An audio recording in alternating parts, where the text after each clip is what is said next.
ከትራፊክ አደጋ ጋር ተያይዞ የመጀመሪያው ትኩረት የምናደርገው የግንዛቤ ፈጠራ ስራችን ላይ ነው። የግንዛቤ ፈጠራችን ላይ ማህበረሰቡንም ትምህርት ተቋማትን በመሄድ የግንዛቤ ፈጠራው ላይ ትኩረት አድርገን እየሰራን ያለ እዛም ትምህርት ቤቶች ላይ የተማሪ ክበባትን ለማቋቋም ትኩረት ተደርጎ እየተሰራ ያለበት ሁኔታ ነው ያለ።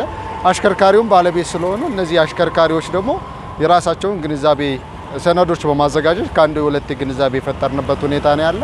እንደኛ ዘርፍ ደግሞ በዋናነት የትራንስፖርት አገልግሎት አቅርቦት ስምሪት ከመሆኑ ጋር ተያይዞ ትራንስፖርት አቅርቦት ላይ በተመለከተ የሚመለከተው አካል ወደኛ አቅርቦት ሲጠይቀን ከሚመለከተው ከዞን መናኸሪያ ጋር በጋራ በመሆን አቅርቦት ስራዎች ላይ እየሰራን ያለ። የከተማ ታክሲዎች እንደምታዩቸው መርሃ ግብር በማዘጋጀት ፌርማታዎችን በማዘጋጀት ታሪፍ በማዘጋጀት ማህበረሰቡን አገልግሎት እየሰጠን ያለንበት ሁኔታ ነው ያለ። በዋናነት እነዚህ የከተማ ታክሲዎች አብዛኛው እንደምታዩቸው በአዋጭ ዘርፍ ናን ብለው ነው የሚንቀሳቀሱ። ማህበረሰቡ ባለበት ነው የሚንቀሳቀሱ። ነገር ግን ታሪፍ ተዘጋጅቶላቸው ፌርማታ ተዘጋጅቶላቸው ሄዶ አገልግሎት የማይሰጡ ተሽከርካሪዎች አሉ። እኛም ጋር ሪፖርት እየደረሰን ያለ ከሚመለከታቸው ከማህበራት ጋር ሄደን በዋናነት ትኩረት አድርገው አገልግሎት እንዲሰጡ ማድረግ አለብን። ነገር ግን የሚታያቸው ፍሰት ባለበት አገልግሎት ብቻ ነው የሚሰሩ። ለምሳሌ አሁን አንድ ፌርማታ መሰየት እንችላለን። ከኮሌጅ ከመሰናዶ ትምህርት ቤት 03 ቀበሌ ተዘጋጅቶላቸው ታሪፍ ተዘጋጅቶላቸው ነገር ግን አገልግሎት የሚሰጡ ገበያ በመሄድ ብቻ ነው። ለምን ፍሰት ባለበት ነው አብዛኛውን እንቅስቃሴ የሚያደርጉ። ፍሰት በሌለበት ላይ አናተርፍን በሚሉበት ላይ ስለማይሄዱ እኛም ትኩረት አድርገን ሮቴት እያደረግን ማሰራት እንደሚጠበቅብን ከማህበራት ጋር እየተነጋገርን ያለንበት ሁኔታ ነው ያለው። ዋናነት አሽከርካሪ ከሚጠበቀው ዲሲፕሊን አኳያ ነባርም አሽከርካሪ ስለሆነ አገልግሎት መስጠት አለበት። ከታሪፍ በላይ እንዳይቀበል፣ ማህበረሰብ እንዳይንገላታ፣ ትርፍ እንዳይጭን፣ ሌሎች ወደ 20 ምናምን ሰነዶች አሉ። እነዚህን አግባብ እንዲያሽከረክር ማድረግ አለበት።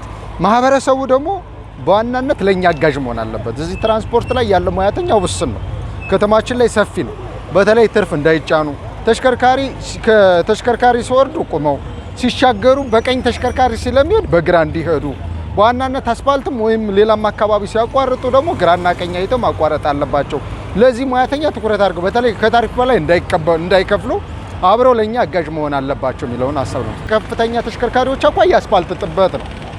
አስፋልቱ ከመጥበቡ አኳያ ማደሪያውም እዚህ ነው፣ መንቀሳቀሻውም እዚህ ነው። ማህበረሰቡን በጣም እየተሰቃየን ያለ የከባድ መኪና ተሽከርካሪ ማሳደሪያ አለማዘጋጀቱ መሰረታዊ ችግር ነው ያለው። ሁለተኛ አቋራጭ ፌርማታዎች ለምሳሌ ከአንድ ኮብል ወደ አንድ ኮብል የሚሸጋገሩበት የባጃጅ ወይም የሶስት እግር ተሽከርካሪ መሸጋገሪያ እንትኑ የፈረሰ ስለሆነ ለመሸጋገር በጣም አስቸግሯቸዋል። ውስጥ ለውስጥ ፌርማታዎችን አዘጋጅተን ለመስጠት ከአንድ ኮብል አንድ ኮብል የሚሸጋገሩበት ባዞላ በጣም ችግር ስላጋጠመበት እዚያም እየተቸገረበት ያለበት ሁኔታ ነው ያለ። ሁለተኛ ማህበረሰቡ የሚሻገርበት አብዛኛውን በእግረኛ በተዘጋጀው መንገድ አይደለም እየሄደ ያለ ዝም ብሎ ባገኘው አጋጣሚ ስለሆነ ይሄን ቢያደርጉ መልካም።